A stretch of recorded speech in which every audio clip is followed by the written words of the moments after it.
Nous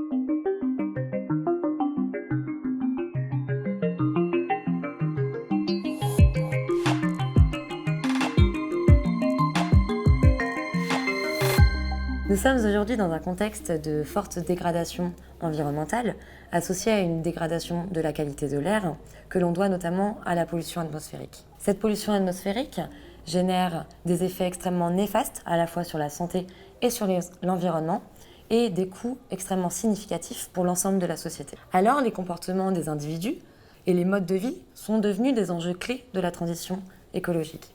La sensibilisation aux questions environnementales a considérablement augmenté au cours des dernières décennies, mais l'action individuelle à travers des comportements pro-environnementaux pour résoudre ces problèmes environnementaux est restée largement stagnante. Le gouvernement a alors un rôle à jouer, notamment pour augmenter l'adoption de comportements pro-environnementaux et l'adoption de mesures préventives dans le but de préserver l'environnement. Et de ce fait, de nombreux outils existent et se développent, notamment la communication ou le marketing, les incitations économiques, les obligations juridiques, ou bien encore les nudges, qui sont ces coups de coude qui représentent des incitations douces adressées aux individus pour qu'ils changent leur comportement. On se pose alors la question du type de levier, du type d'instrument efficace dans le but de promouvoir l'adoption de ces comportements pro-environnementaux visant la préservation de l'environnement.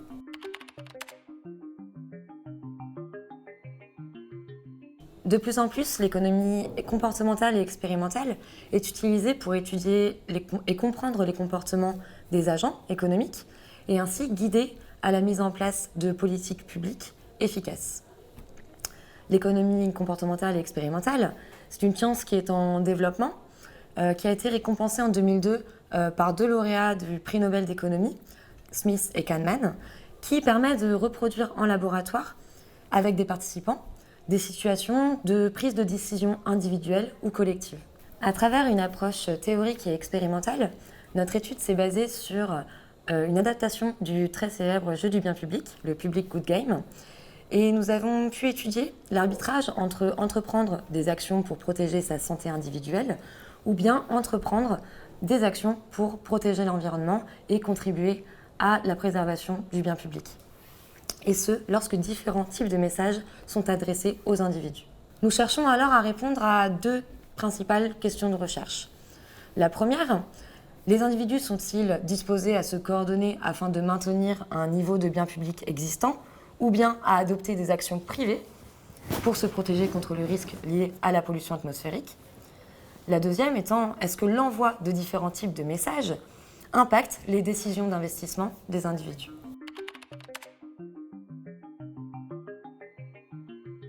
Le jeu du bien public, ou le Public Good Game, permet de tester les comportements des individus. Il est très souvent et à de très nombreuses reprises utilisé dans la littérature par les économistes expérimentalistes comme un outil permettant d'étudier les dilemmes sociaux et la coopération. Dans notre expérience, pour réduire les risques associés à la pollution atmosphérique, chaque membre d'un groupe constitué de 4 individus était amené à effectuer 10 choix séquentiels, représentant les décisions d'investissement en termes de montants alloués à 3 différents comptes.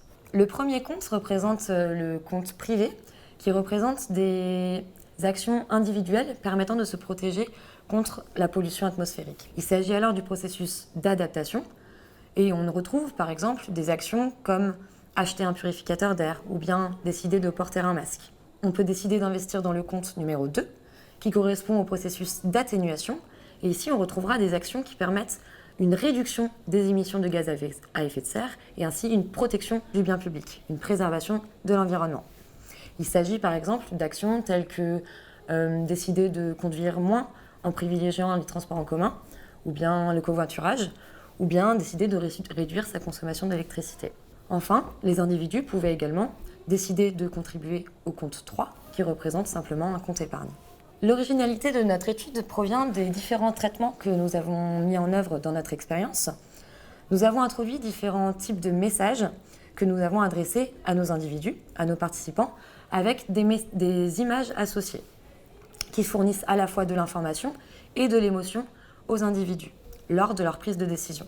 Ainsi, chaque individu recevait alors de façon aléatoire un des 3 types de messages suivants. Certains ne recevaient aucun type de message, on est dans un traitement neutre. D'autres recevaient un message santé qui permettait de faire le lien entre impact de la pollution de l'air et impact négatif sur la santé. Ce message stipulait notamment que les scientifiques avaient démontré un lien entre la pollution atmosphérique et l'augmentation du risque de maladies pulmonaires. Enfin, le dernier type de message est le message environnement. Il s'agit d'un message orienté impact de la pollution de l'air sur l'environnement, stipulant que les scientifiques ont démontré un lien entre pollution atmosphérique et dérèglement climatique notamment.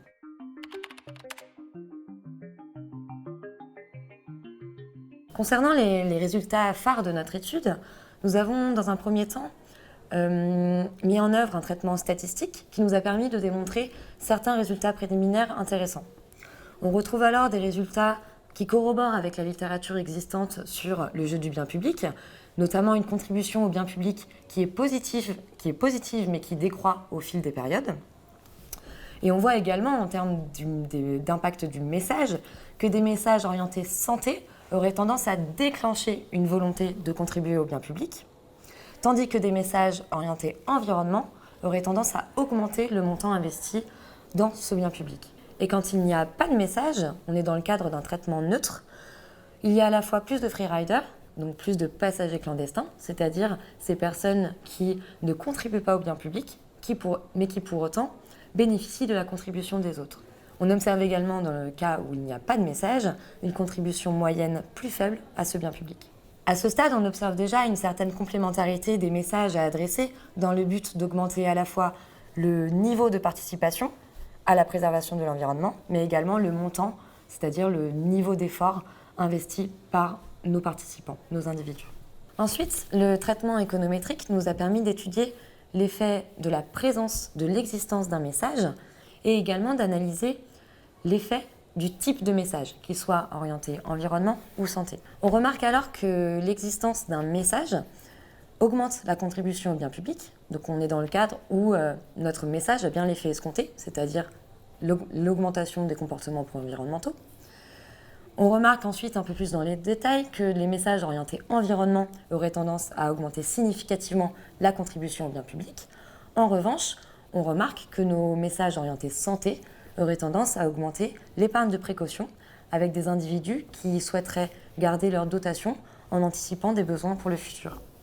Les résultats démontrent alors que les messages adressés ainsi que leur type, environnement et santé, ont un impact sur la contribution volontaire au bien public. Ils suggèrent alors la présence d'un effet de traitement influençant à la fois la volonté de contribuer au bien public, mais également le montant de cette contribution. Finalement, en termes de recommandations de politique publique, les résultats mettent en lumière l'importance des politiques de communication gouvernementales qui permettent d'augmenter la contribution des agents à la préservation de l'environnement. Les politiques publiques devraient alors se concentrer à la fois sur l'effet de la pollution atmosphérique sur la santé, mais également sur l'environnement, dans le but d'augmenter l'adoption de comportements pro-environnementaux et ainsi, in fine, de préserver l'environnement.